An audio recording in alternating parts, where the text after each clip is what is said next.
Good morning students. Today we have to understand the concept of refraction of light, chapter 10, science of class 10th.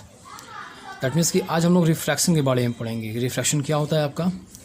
And before understanding the concept of refraction, first we have to understand what is your rectilinear propagation of light. That means कि rectilinear propagation of light आपका क्या होता है. तो जैसा कि आप जानते हो, the light always travel in the straight path. Right, light जो आपका होता है वो हमेशा एक सीधे रास्ते पे ट्रेवल करता है. This is the nature of the light that it always travel in the straight path. This phenomenon is known as rectilinear propagation of light.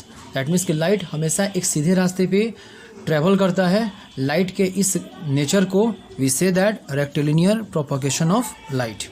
यानी लाइट हमेशा सीधा मूव करेगा, कभी भी वो अपने पाथ से डिविएट ऐसे नहीं करेगा. कोई ना कोई कंडीशन इसके सामने रखा जाएगा तभी ये अपने रास्ते से थोड़ा सा बेंड कर सकता है.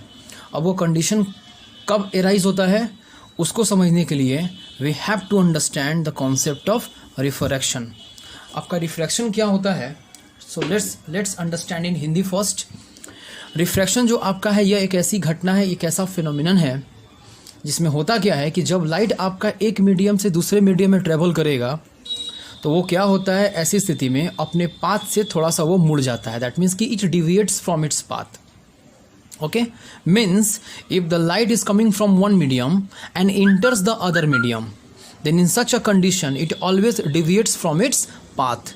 यानी लाइट एक मीडियम से आएगा, दूसरे मीडियम में जैसे ही वो इंटर करेगा तो वो अपने रास्ते से थोड़ा सा मुड़ जाता है. The phenomenon of light is called refraction of light. That means the bending of light when it comes from one medium to the other medium is called refraction of light. जैसे मान लीजिए एग्जाम्पल के लिए कि ये आप जो देख रहे हो रेक्टेंगल के आकार का, ये एक ग्लास हो गया. शीशा का मतलब ये रेक्टेंगुलर ग्लास है, ये आपका एयर है.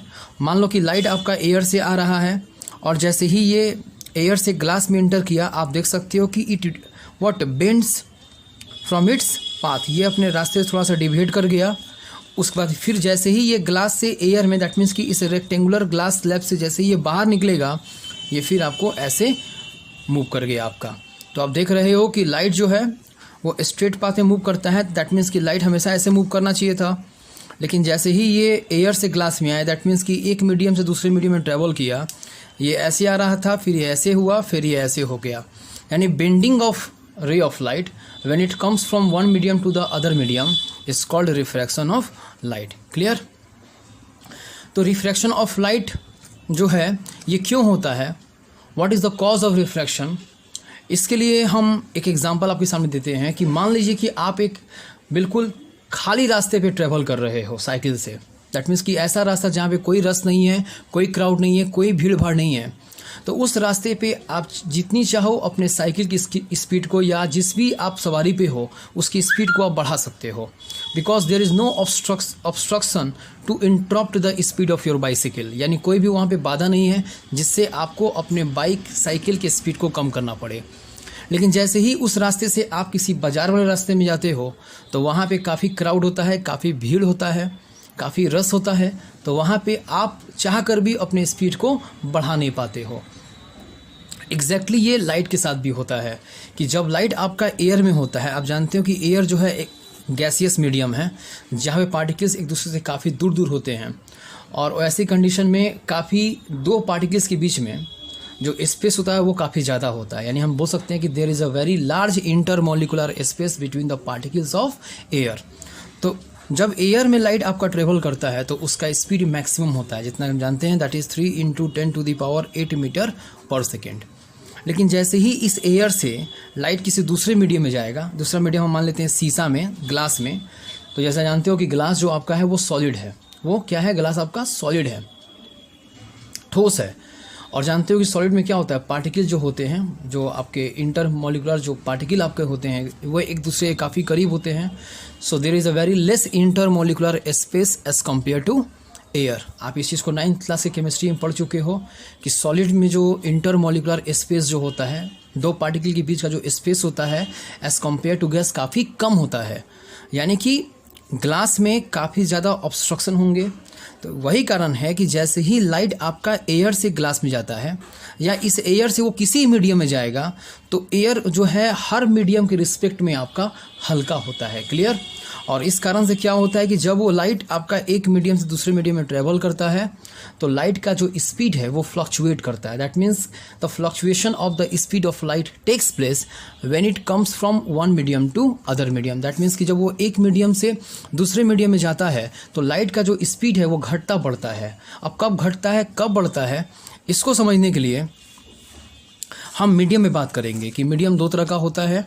एक होता है आपका रेयर मीडियम, दूसरा होता है आपका denser medium. One is called rare, another is called denser. तो रेयर को हम समझ सकते हैं हल्का, जो बिल्कुल क्या है लाइट हो, और डेंसर को तुम समझ सकते हो भारी, जो काफ़ी हेवी हो। जैसे मान लो कि अगर हम एयर की बात करें और ग्लास की बात करें, मतलब दो मीडियम को लेकर ही हम कंपेयर कर सकते हैं कि कौन आपका रेयर है कौन आपका डेंसर है। तो एयर जो है एज कम्पेयर टू ग्लास काफ़ी हल्का है, काफ़ी लाइट है। So air with respect to glass consider as a rarer medium and glass consider as denser medium। Clear. यानी कि जब दो मीडियम को आप लोगे तो दोनों में एक डेफिनेटली आपका रेयर होगा, दूसरा आपका डेफिनेटली आपका डेंसर होगा। किसी एक मीडियम को लेके आप उसके बारे में नहीं कह सकते हो कि कौन डेंसर है कौन रेयर है। जब भी आपको मीडियम को डिस्टिंग्विश करना हो रेयर और डेंसर में तो उसके लिए आपको दो मीडियम होगा, तभी आप उस दोनों के बीच में कंपेयर करके बता सकते हो कि कौन सा मीडियम आपका हल्का है कौन सा मीडियम आपका भारी है। क्लियर। तो एक होता है रेयर, दूसरा होता है डेंसर। तो जब दो मीडियम आपका होगा तो जो मीडियम आपका हल्का होगा वो रेयर होता है, दूसरा जो भारी होता है उसको डेंसर बोलते हैं। या इसको ऐसे ही बोल सकते हैं कि rare medium is that kind of medium in which the speed of light is very maximum as compared to the other medium।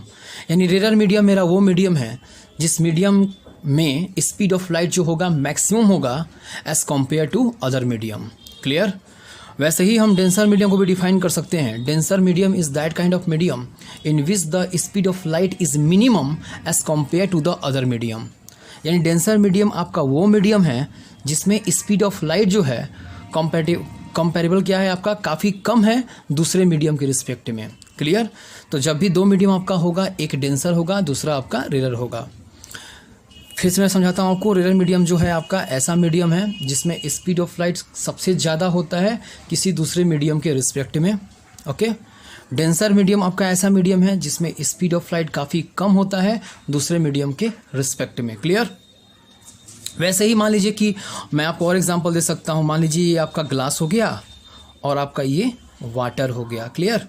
अब यहाँ मैं फिर दो मीडियम को अगर कंपेयर किया जाए तो as we know that glass which is सीसा this is solid and water is liquid. तो आप जानते हो सॉलिड हमेशा क्या होता है, सॉलिड में इंटरमोलिकुलर जो स्पेस है एज कम्पेयर टू लिक्विड ज़्यादा होता है। तो वंस अगेन जो ग्लास आपका जो होगा वो डेंसर हो जाएगा, भारी हो जाएगा, और जो वाटर आपका है वो रेयर मीडियम हो जाएगा। यानी कि अगर लाइट ग्लास वाटर से ग्लास में जाए यानी वाटर में हो एज कम्पेयर टू ग्लास, तो वाटर में स्पीड ऑफ लाइट ज़्यादा होगा ग्लास के कंपेयर में। ओके। तो इस तरीके से मीडियम को हम लोग कंपेयर करके रेयर और डेंसर में डिस्टिंग्विश कर सकते हैं। तो हम बात कर रहे थे what the cause of refraction. तो इसको डिफाइन ऐसे कर सकते हैं the cause the speed of light is different in different media. यानी लाइट का जो स्पीड होता है वो डिफरेंट होता है डिफरेंट मीडिया में। हर मीडियम में स्पीड ऑफ लाइट आपका अलग अलग होता है, यही कारण है रिफ्रैक्शन के होने का। Okay. That means the cause of refraction is that the speed of light is different in different media.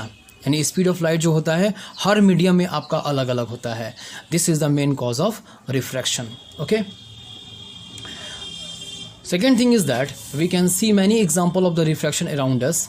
First example is that twinkling of star, जो तारा आपका टिमटिमाता है, this is the main cause of refraction. दूसरा चीज़ कि मान लो कि शीशा का एक ग्लास है, उसमें तुम एक गिलास पानी भर दो और उस शीशे के गिलास में तुम एक सिक्का क्या करो, भरे हुए शीशे के गिलास, पानी से भरे हुए शीशे के गिलास में आप एक सिक्का डाल दो और सामने से देखो तो सिक्का जो होता है उस गिलास के पेंदी से थोड़ा सा उठा हुआ दिखाई पड़ता है। This is also the cause of refraction. तीसरा एग्जाम्पल देखते हैं क्या कि गर्मी के मौसम में, दैट मीन्स कि in the summer day if you are moving on the straight road, तो आप देखोगे कि आपको जहाँ पे आप हो उससे कुछ डिस्टेंस पे जो रोड होता है वहाँ पे लगता है कि पानी गिरा हुआ है आपका, बट वास्तव में जब आप पहुँचते हो तो वहाँ पानी आपका नहीं होता है। क्लियर? यानी रिफ्रैक्शन के कारण से हम बोल सकते हैं क्या कि पानी में, वाटर में कोई भी ऑब्जेक्ट आप डाले हुए हो तो जिस डेप्थ पे वो ऑब्जेक्ट है पानी के भीतर, वो अपने उस रियल डेप्थ से थोड़ा सा ऊपर उठा हुआ दिखाई पड़ता है।